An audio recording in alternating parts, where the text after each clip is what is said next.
आप सबको समझौता एक्सप्रेस में खुशामदीद। मैं हूं उर्दू VOA वॉशिंगटन से कौकब फरशोरी और मैं हूं वॉइस ऑफ अमेरिका हिंदी की निहारिका आचार्य। समझौता एक्सप्रेस में आज मुद्दा उठाएंगे पाकिस्तान को अमेरिका और दूसरे देशों की तरफ से आर्थिक सहायता का, और पूछेंगे कि क्षेत्र में क्या ये मदद शांति ला सकता है। बिल्कुल निहारिका, आपने बात की फाइनेंशियल असिस्टेंस की, फाइनेंशियल एड की। नाजरीन, जब खित्ते में फाइनेंशियल एड आएगी और वहाँ पर तरक्याती काम होंगे, ख़ासकर पाकिस्तान अफगानिस्तान का जो रीजन है जहाँ पर रिकन्स्ट्रक्शन अपॉर्चुनिटी जोन्स की बात हो रही है, पाकिस्तान के बहुत से इलाकों के लिए सिविल सेक्टर में एड देने की बात हो रही है अमेरिका की जानिब से भी, और इसके अलावा दूसरे डोनर्स की जानिब से भी। हाल ही में फ्रेंड्स ऑफ पाकिस्तान की जो कॉन्फ्रेंस हुई टोक्यो में, उसमें भी पाकिस्तान के लिए एड का वादा किया गया है। और निहारिका, आइडिया यही है कि जब पाकिस्तान और अफ़गानिस्तान दोनों ममालिक जब वो फाइनेंशियली स्ट्रॉन्ग होंगे, जब वहाँ पे मईशत बेहतर होगी, तो ज़्यादा से ज़्यादा लोगों की तवज्जो फिर जो इंतहा पसंदी की जो रुझानात हैं उनसे हट जाएगी।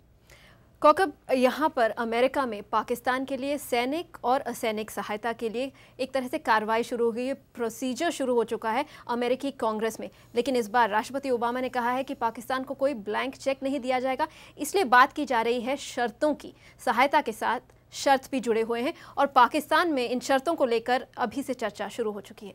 बिल्कुल निहारिका, और उसकी ज़ाहिर है कि वजह यही बताई जाती है कि शर्त का जब लफ्ज़ इस्तेमाल होता है तो उससे थोड़ा सा डिस्ट्रस्ट सा सामने आता है। एनीवे, पाकिस्तान को जो एड मिल रही है उसके पाकिस्तान पर क्या मुस्बत असरात हो सकते हैं, इस बारे में हमने बात की मारूफ तज्ज़ियाकार सादक़ैन मिर्ज़ा से। ये एड दरअसल अगर तो ये बहुत अरसे से इस मामले में बात चल रही है, USAID और दूसरी एजेंसीज़ भी इसमें इन्वॉल्व हैं कि किस किस्म की एड पाकिस्तान के लिए सबसे ज़्यादा अच्छी रहेगी। ना सिर्फ एड नहीं बल्कि उसकी नौइयत क्या होनी चाहिए। तो ज़ाहिर है सबसे पहले चीज़ जो तालीम और सेहत की सहूलियात के हवाले से वो सबसे सर फहरिस्त है। लेकिन इसके अलावा इस तरह की कैपेसिटी की जो ये एक इंडस्ट्रियल बेस, एक इंफ्रास्ट्रक्चर फराहम कर सके कि जिसके ऊपर फिर आप एक पायदार सनती या मईशत की बुनियाद रख सकें। पाकिस्तान को दी जाने वाली आर्थिक सहायता के बारे में भारत का क्या नजरिया है, हमने यही जानने के लिए बात की Carnegie endowment for international peace में दक्षिण एशिया जानकार आशीष प्रसाद से।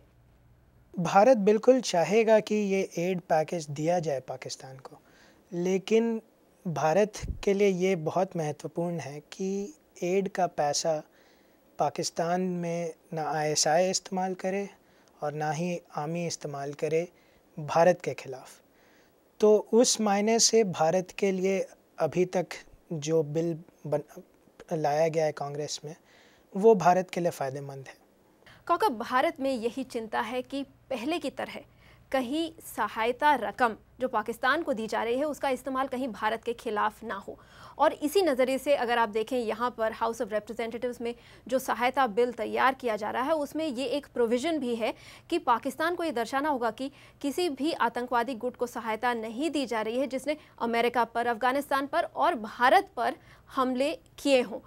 पाकिस्तान इसको किस तरह से देख रहा है, और क्या ये सवाल यहाँ पर उठकर नहीं आता कि अगर आतंकवाद के खिलाफ सख्ती दिखानी है और पाकिस्तान को ये दर्शाना है तो इसमें पाकिस्तान की तरफ से क्या दिक्कतें पेश आ सकती हैं?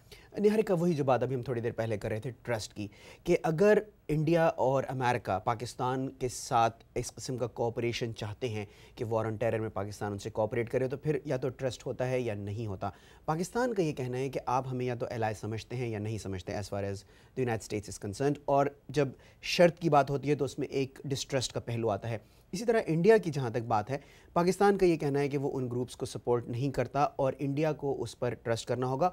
और जहाँ जहाँ इंडिया को लगता है वहाँ पर पाकिस्तान ज़ाहिर है जॉइंट इन्वेस्टिगेशन की भी बात कर चुका है। मुंबई में जो होने वाले जो हमले थे उसमें भी पाकिस्तान ने ऑफ़र की। तो असल इशू जिसकी हम बार बार बात करते हैं वो है ट्रस्ट का, कि तमाम पार्टीज़ को एक दूसरे पर ट्रस्ट करके ही मामलात को आगे बढ़ाना होगा। ट्रस्ट की बात बहुत अहम है, क्योंकि आप इस तरह देखें कि अमेरिका की ओर से जो कंडीशंस, जो शर्तें लगाई जानी हैं, जो लगाना चाह रहे हैं, उसमें भी कहीं ना कहीं एक लगता है कि अमेरिका और पाकिस्तान के संबंधों में भी ट्रस्ट की ज़रूरत है। और यही कुछ कहा भी गया जब यहाँ पे रिचर्ड हॉलब्रुक जो ऑनवॉय हैं पाकिस्तान और अफ़गानिस्तान के लिए, वो वहाँ पर पहुँचे।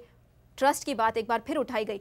तो अमेरिका, भारत, पाकिस्तान के बीच ट्रस्ट को बढ़ाना ये ज़रूरी है, खासकर भारत और पाकिस्तान के बीच। और मुंबई के हमलों की तहकीकात जिस तरह से आगे बढ़ती है, जिस तरह दोनों देश इस पूरे मामले में कोऑपरेट या सहयोग दे पाएंगे, उससे काफ़ी हद तक निर्भर करेगा कि भारत और पाकिस्तान के संबंध कैसे आगे बढ़ते हैं। लेकिन जानकारों का यही कहना है कि अमेरिका जो सहायता देगा पाकिस्तान को, उसमें शर्तें ज़रूर जुड़ी रहेंगी। निहारिका, ये बात जाहिर है कि यहाँ पर ये हो रही है बहुत ज़्यादा। पाकिस्तान की अगर पोजीशन को समझने की कोशिश की जाए कि जब शर्त का लफ्ज़ आता है तो जैसे कि मैंने पहले भी कहा कि उससे एक ऐसा कि जैसे इत्माद नहीं कर रहे हैं। पाकिस्तान का ये कहना है कि जिस हद तक उसने इस वॉर ऑन टेरर में साथ दिया है, ना सिर्फ अमेरिका का बल्कि पूरी दुनिया को, और पाकिस्तान उसे अपनी जंग समझ के पाकिस्तान का कहना है कि वो लड़ रहा है, उसमें अगर इस तरह से आगे बढ़ा जाएगा कि अगर आप ये करेंगे तो ये बात होगी, और अगर शर्तें लगाई जाएंगी तो फिर पब्लिक सपोर्ट उसके पीछे नहीं आएगी। इसलिए बहुत ज़रूरी है कि लैंग्वेज का जो इस्तेमाल है उसको बहुत ज़्यादा केयरफुली लैंग्वेज इस्तेमाल की जाए, ताकि ऐसा कोई तासुर ना मिले कि पाकिस्तान पर भरोसा नहीं किया जा रहा। कौकब, बहुत ही सेंसिटिव मामला है और आपने जैसे कहा लैंग्वेज बहुत ही इंपॉर्टेंट है, लेकिन साथ ही ये भी ज़रूरी है कि अमेरिका, पाकिस्तान और भारत एक तरह से कोऑपरेट कर पाएँ, आगे बढ़ पाएँ, खासकर आतंकवाद के मामले पर। और इसी सिलसिले में हम अपनी बातचीत जारी रखेंगे। अगले हफ्ते समझौता एक्सप्रेस की एक और कड़ी के साथ आपके पास पहुंचेंगे, लेकिन फिलहाल कौकब और निहारिका को इजाज़त दीजिए।